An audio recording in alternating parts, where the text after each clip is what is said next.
सिद्धू मूसेवाला की हत्या हो गई है। अब सवाल है कि जिसको पूरा पंजाब चाहता था उसको कोई क्यों मारेगा। तो इसकी वजह है गैंग वॉर। सिद्धू मूसेवाला नाम का ये गायक जितना ऊपर से कलाकार था, अंदर से उतनी ही गिरहें थी और उन्हीं गिरोहों में छुपा है सिद्धू मूसेवाला की मौत का राज। परत दर परत उन गिरोहों के बीच में समझेंगे कि आखिर कैसे और किस वजह से सिद्धू मूसेवाला को मार दिया गया। उन गानों के जरिए समझेंगे जिसके जरिए खुलेआम ऐलान किया जाता था कि कौन किसके साथ है, कौन सा गाना किस गैंग के नाम पर फतवा है। जी हाँ, सिद्धू मूसेवाला के कुछ गानों के भीतर ही छुपा है उनकी मौत का राज। आइए जानने की कोशिश करते हैं। नमस्कार, मेरा नाम है अनुराग मिश्रा और आप देख रहे हैं जनता जंक्शन। मोहाली 7 अगस्त 2021 को युवा अकाली नेता विक्रम सिंह उर्फ विक्की मिड्डू खेड़ा की हत्या हो जाती है। सरेआम कत्ल होता है। बम्बिहा ग्रुप सोशल मीडिया पर इसकी जिम्मेदारी लेता है। कहा गया कि विक्रम सिंह उर्फ विक्की लॉरेंस बिश्नोई गैंग के लिए काम करता था, इसलिए उसका मर्डर कर दिया गया। बम्बिहा ग्रुप और बिश्नोई गैंग के बीच में लड़ाई चलती रहती थी। बम्बिहा ग्रुप की भी एक कहानी है, इसीलिए उसका मर्डर किया गया। और कहा जाता है मिड्डू खेड़ा हत्याकांड में शामिल बम्बिहा ग्रुप के शूटरों को सिद्धू मूसेवाला ने शरण दी थी, जिसका बदला बिश्नोई गैंग ने सिद्धू मूसेवाला को मार कर ले लिया। यहां पर हम आपको एक बात बताते हैं। एक गाना था बम्बिहा बोले। ये गाना सिद्धू मूसेवाला ने 12 जून 2020 को अपने चैनल पर अपलोड किया था। अब सवाल है कि बम्बिहा क्या है या कौन है बम्बिहा जिसके नाम पर यह गैंग चलता है और जिसके लिए गाना सिद्धू मूसेवाला गा रहे हैं। तो दविंदर बम्बिहा एक प्रसिद्ध जो है वो कबड्डी खिलाड़ी था, जिसका पूरा नाम दविंदर सिंह सिद्धू था। इसके गांव का नाम था बम्बिहा और इसी वजह से इसने अपने नाम के साथ बम्बिहा जोड़ लिया। साल 2010 में उसके नाम एक मर्डर केस लिख दिया जाता है। पढ़ाई में अच्छा था लेकिन जेल चला जाता है। इसके बाद पढ़ाई लिखाई खेल सब पीछे छूट जाता है। अचानक जेल से भागता है और उसके बाद उसके नाम पर आधा दर्जन से ज्यादा हत्या के मुकदमे दर्ज हो जाते हैं। साल 2012 से 2016 यानी मौत की तारीख तक वो पंजाब पुलिस की मोस्ट वांटेड लिस्ट में बना रहा और कई बार पंजाब पुलिस को उसने चैलेंज किया कि अगर मुझे छू सकते हो तो छू लो। आखिरकार 9 सितंबर 2016 को बम्बिहा का एनकाउंटर हो गया। दविंदर बम्बिहा गैंग के इसके बाद ज्यादातर लोग जेल में चले गए। इस गैंग को अब लक्की पटियाला आर्मेनिया से ऑपरेट कर रहा है। आर्मेनिया एक पहाड़ी देश है पश्चिमी एशिया में।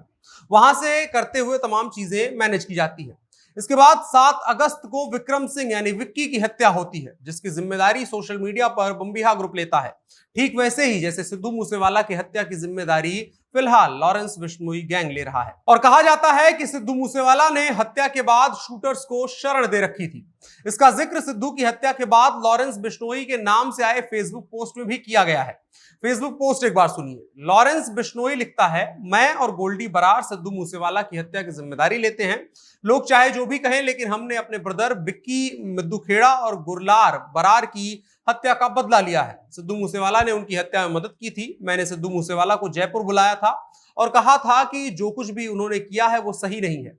इसके बाद सिद्धू मूसेवाला ने जवाब दिया और मुझे चुनौती दी कि मैं अपना हथियार हमेशा लोड रखता हूं, कोई भी कुछ भी करना चाहे, बदला लेना चाहे तो ले सकता है। इसलिए हमने अपने अब भाई की हत्या का बदला लिया है, लेकिन ये अभी सिर्फ शुरुआत है। जो भी हमारे ब्रदर यानी विक्की की हत्या में शामिल थे वो चौकन्ने हो जाएं। ये एक थ्योरी बन रही है। इसके अलावा बम्बिहा गैंग ने एक और दावा किया है। बम्बिहा गैंग का कहना है कि लॉरेंस बिश्नोई गैंग ने नहीं हत्या की है सिद्धू मूसेवाला की।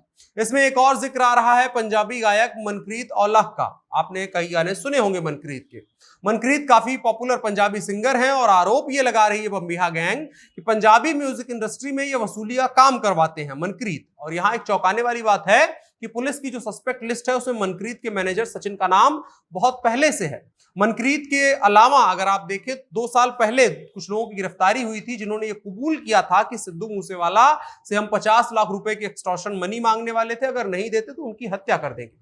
ये तमाम थ्योरीज बन रही हैं, लेकिन जो ये बम्बिहा गाना, Bambiha gang, Lawrence Bishnoi gang के साथ उसकी लिंक मिलना, विक्की का नाम इसमें आना, उस हत्याकांड में सिद्धू मूसेवाला की मदद का आरोप लगना, ये तमाम चीजें कहीं ना कहीं गोलमेल ये दिखाती हैं कि पूरी पंजाब म्यूजिक इंडस्ट्री जो है वो एक तरीके से वो गुंडों का अड्डा बन गई है। वहां पर जो गैंगस्टर्स हैं वो बनकर के म्यूजिक इंडस्ट्री चला रहे हैं। हमेशा से आरोप लगता रहा है पंजाब म्यूजिक इंडस्ट्री के ऊपर कि यहां जब से गन कल्चर आया है, जब से एक तरीके से पंजाब म्यूजिक इंडस्ट्री का रिफॉर्म हुआ है, उसके बाद से वहां क्राइम जो है वो अलग ढंग से चल रहा है।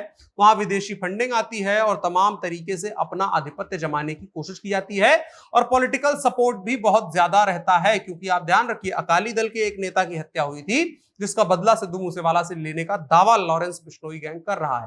तो वहां पॉलिटिक्स भी पूरी तरह से इस क्राइम में, म्यूजिक इंडस्ट्री के क्राइम में इन्वॉल्व है। अभी इन्वेस्टिगेशन चल रही है, तमाम दावे किए जा रहे हैं। अभी ये जो नया नाम मनप्रीत औलख का आया है, इसको लेकर के भी तमाम तरह की जांच चल रही है। लॉरेंस बिश्नोई से भी पूछताछ चल रही है। लॉरेंस बिश्नोई ने अपनी सुरक्षा को लेकर के भी चिंता जताई है, कहा कि सुरक्षा मेरी बढ़ा दी है और तमाम चीजें चल रही हैं। देखने वाली बात होगी पुलिस की इन्वेस्टिगेशन में क्या निकल करके सामने आता है। हालांकि ऐसे जो शूटआउट्स होते हैं, इनके बहुत ज्यादा नतीजे आते नहीं है और बहुत संतोषजनक कभी रिजल्ट निकल करके नहीं आता है कि साफ तौर पर जो अपराधी था वही पकड़ा जाए। उसमें दाएं बाएं के लोग पकड़ लिए जाते हैं। अधिकतर एनकाउंटर्स की यही कहानी रही है। उम्मीद करते हैं कि पुलिस इस मामले में सिद्धू मूसेवाला के परिवार को न्याय दिलवाएगी। बकाया जो उन्होंने किया वो करके छोड़ के चले गए। वीडियो को साझा करिएगा। मेरा नाम अनुराग मिश्रा है। आप जनता जंक्शन देख रहे थे। कैमरे पर मेरे साथ ओम प्रकाश थे। शुक्रिया।